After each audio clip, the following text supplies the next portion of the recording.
Bonjour tout le monde, j'espère que vous allez bien. Alors aujourd'hui dans cette vidéo, nous allons voir la différence entre la didactique et la pédagogie. Qu'est-ce que la didactique et qu'est-ce que la pédagogie? Alors, on commence d'abord par qu'est-ce que la didactique? La didactique, je veux la présenter en trois étapes. Alors d'abord, c'est le fait de s'informer sur l'état de la connaissance scientifique de référence, c'est-à-dire ce que nous voulons enseigner. Après, on va sélectionner de ces connaissances-là, on va sélectionner ce qui est pertinent, ce qui est enseignable en fonction de mon public.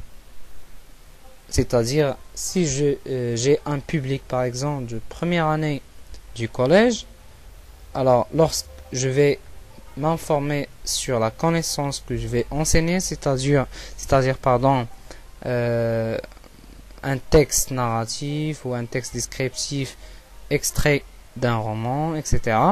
Alors, je vais faire attention à ce que ces connaissances-là, ce contenu-là, est conforme et adapté en fonction de mon public, du niveau de mon public.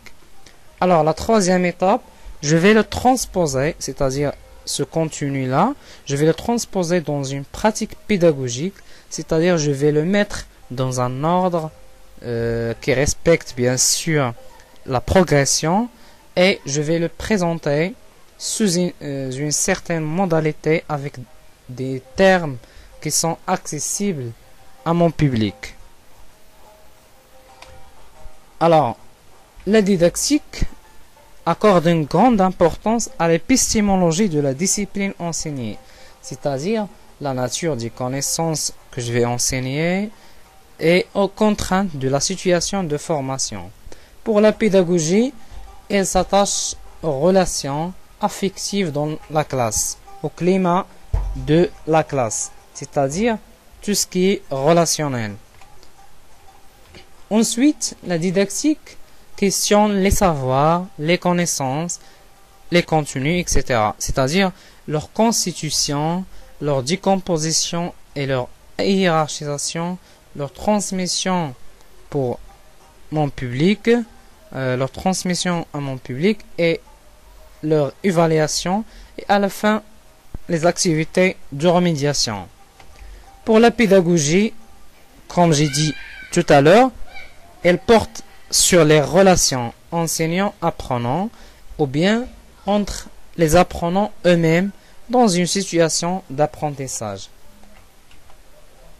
Pour la didactique, elle se centre sur comment enseigner-t-on. Alors il faut se rappeler de ça. Alors la didactique, elle se centre sur comment enseigner-t-on, c'est-à-dire quelles sont les procédures enseignantes que je vais choisir, pourquoi je les choisis et comment je vais les mettre en œuvre. Alors que la pédagogie se centre sur comment apprend-on. Alors si vous voyez là, il y a dans la didactique, il y a un côté, le côté de l'enseignement, dans la pédagogie, il y a ce côté-là de l'apprentissage. Ensuite, la didactique, elle s'applique au rapport de l'élève au savoir spécifique enseigné, c'est-à-dire, comme j'ai dit tout à l'heure, les procédures enseignantes, les difficultés, c'est-à-dire la dimension cognitive au niveau du savoir, etc. Pour la pédagogie, non. La pédagogie, elle s'intéresse au concept d'apprendre ou le concept d'apprendre à apprendre. La didactique est spécifique, c'est-à-dire elle s'attache à une discipline déterminée, à son enseignement et à la définition du contenu d'enseignement. On parle par exemple de la didactique du français, la didactique des mathématiques, la didactique de l'anglais, etc. C'est-à-dire que la didactique, elle est spécifique chaque discipline a sa didactique déterminée, précise. Pour la pédagogie, ce n'est pas le cas. La pédagogie, elle est généraliste, elle est transdisciplinaire, c'est-à-dire son objet, c'est l'objectif de la pédagogie, c'est les relations, ce sont les relations affectives dans la classe, c'est le climat de la classe et l'apprenant et la manière dont il va apprendre. Alors, j'espère que vous avez bien cerné la différence entre la pédagogie et la didactique. Si vous avez aimé la vidéo, mettez un j'aime et suivez-moi sur YouTube en cliquant sur le bouton s'abonner pour que vous puissiez être au courant des prochaines leçons. Merci pour votre attention, à bientôt.